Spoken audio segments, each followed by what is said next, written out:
So, I'm back. Can't say it's by popular demand. It's just because I thought I'd make another YouTube video.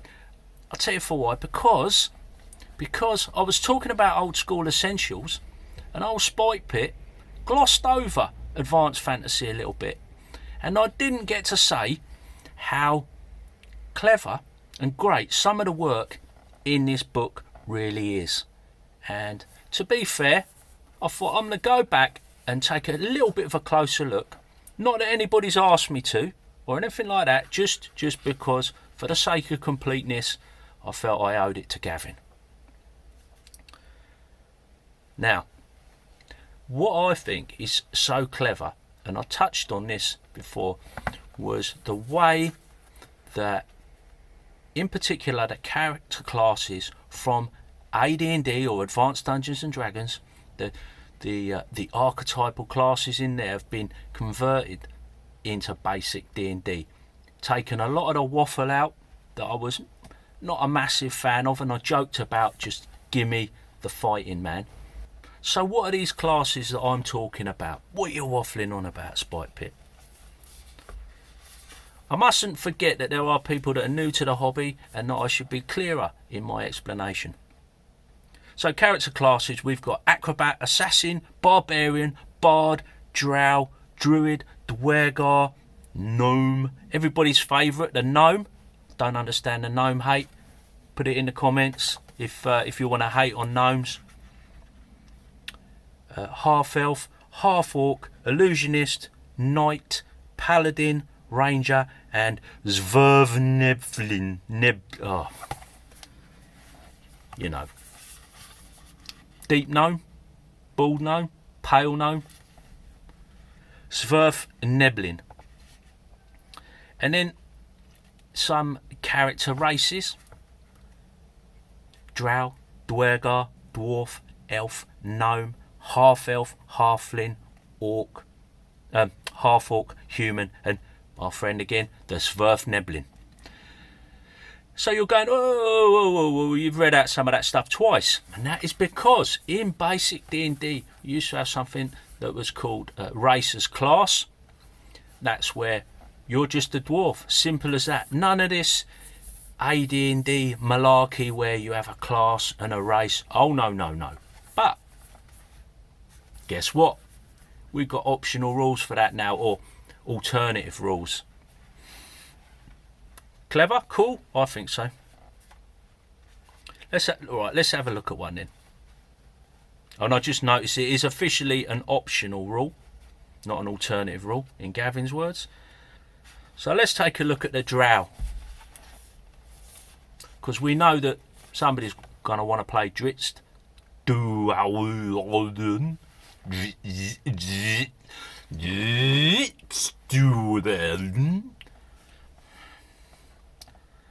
But I might have had a bit too much caffeine this morning.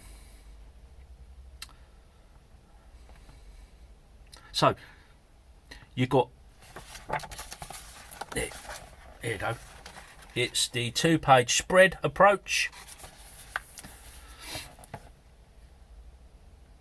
Minimum requirement of 9 intelligence. Prime requisites, strength and wisdom, hit dice a d6, maximum level 10, armour, any including shields, weapons, any languages, alignment, common, deep common, elvish, gnomish, the secret language of spiders.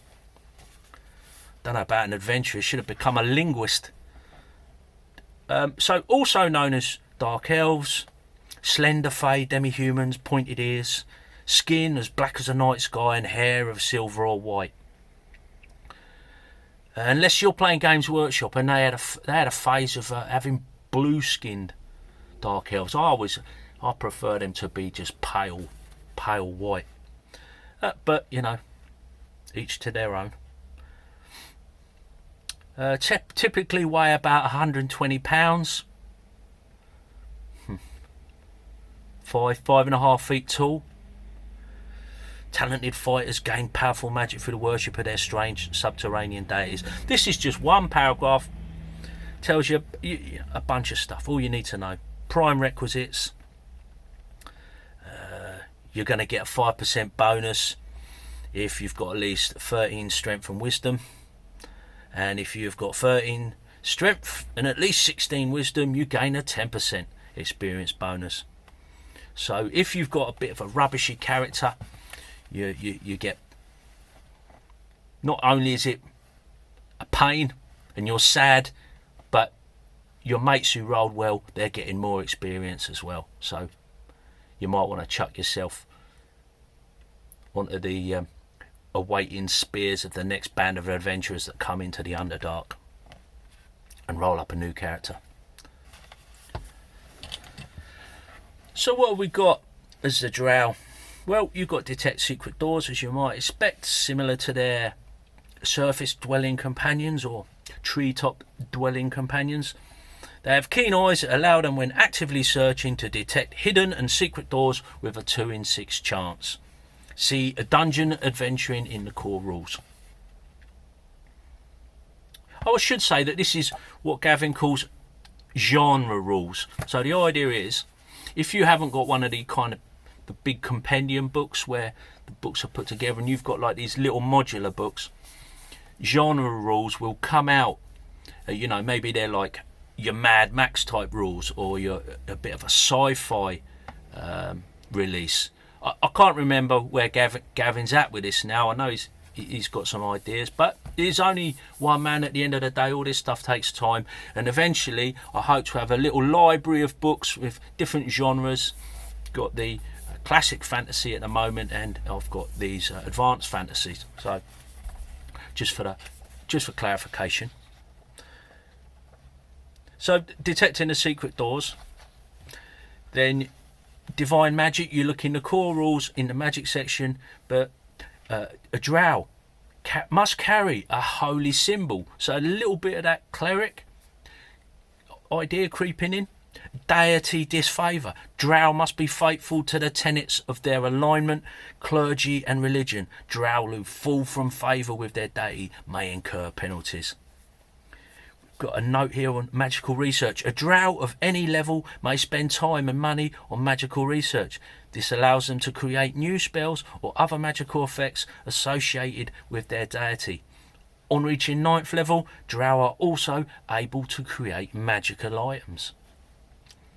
So what about spellcasting? Everybody's asking, Spikepit, what about the spells? Tell us about the spells. Well, a drow is kind of like a divine caster. They pray to receive spells on a daily basis from their deity.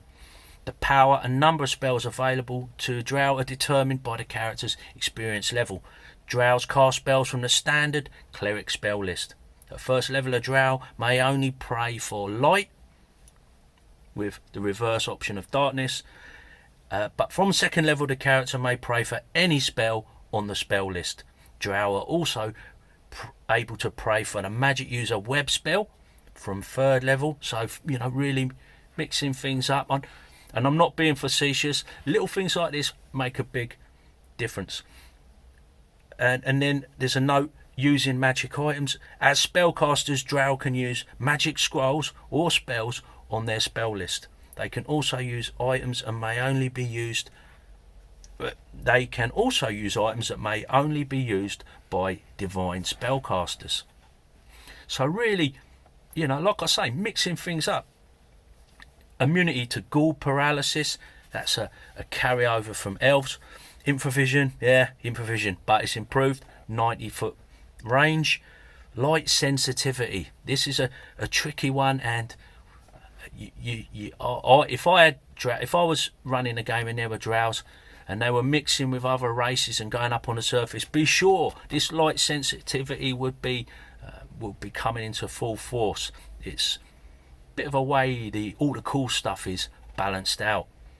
When in bright light, daylight or continual light, drow suffer a -2 penalty to attack rolls and a -1 penalty to armour class. And that's no joke.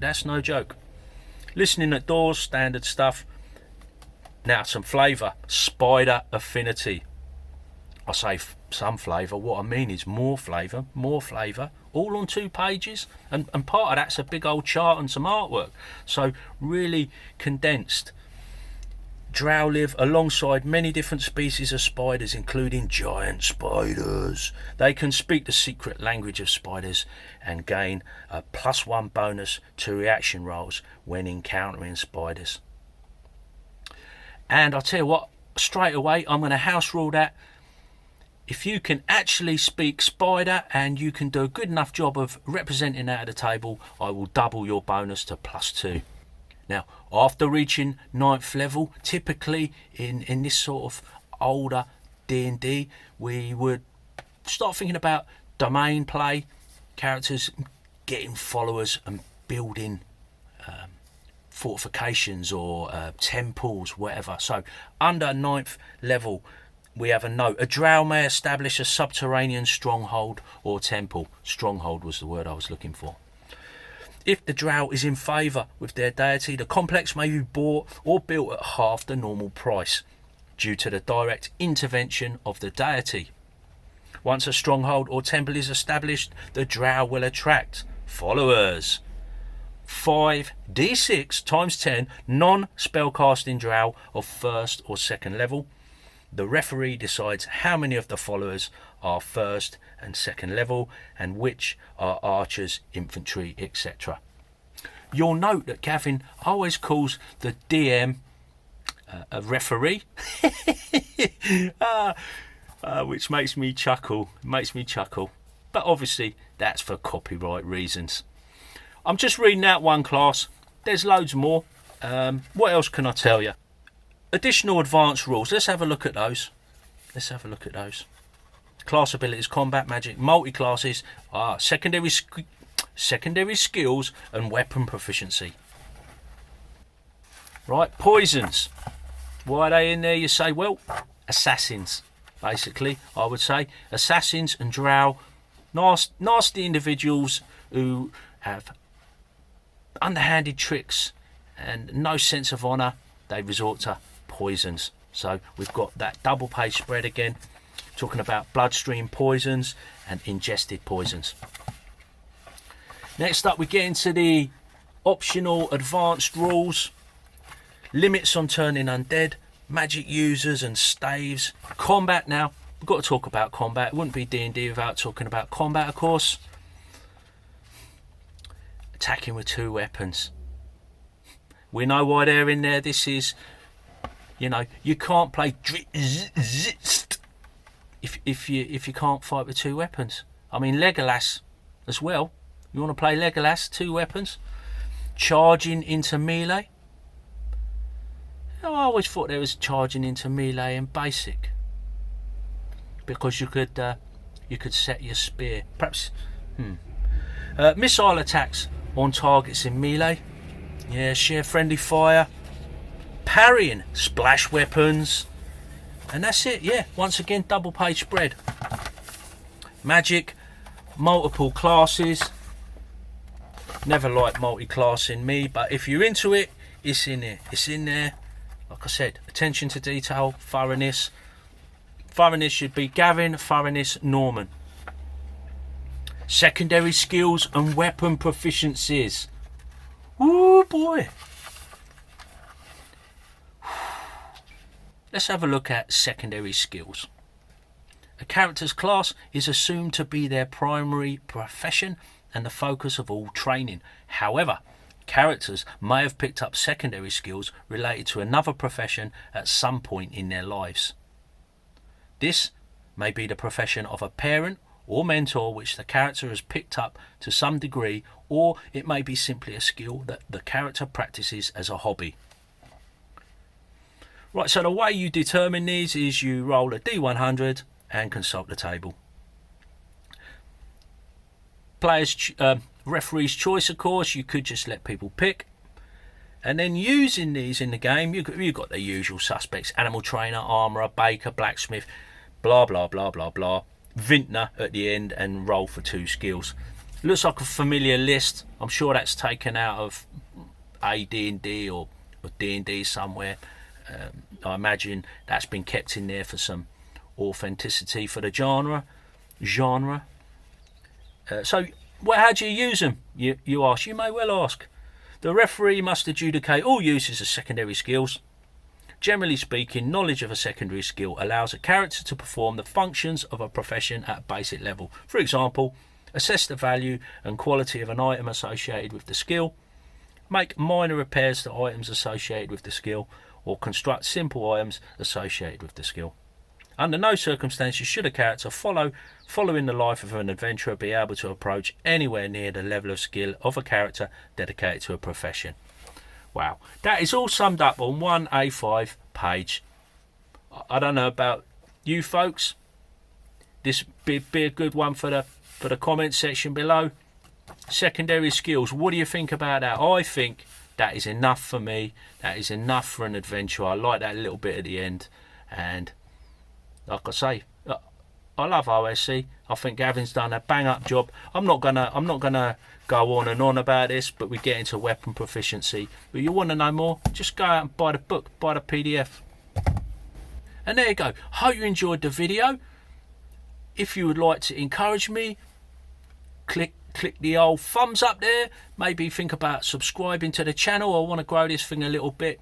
I'd like to carry this conversation on below in the comments section. Perhaps we can get a little bit of a chat going on my podcast, Spikepit RPG podcast.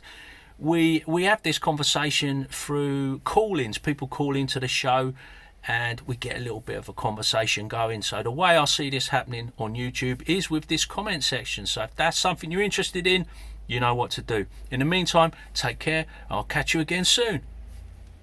Spikepit out. The way that Kevin? Who's Kevin? Oh, it's that dungeon muser. It's affecting my brain. Curse you, Canadian man of land of snow and ice. Only joking, Kev.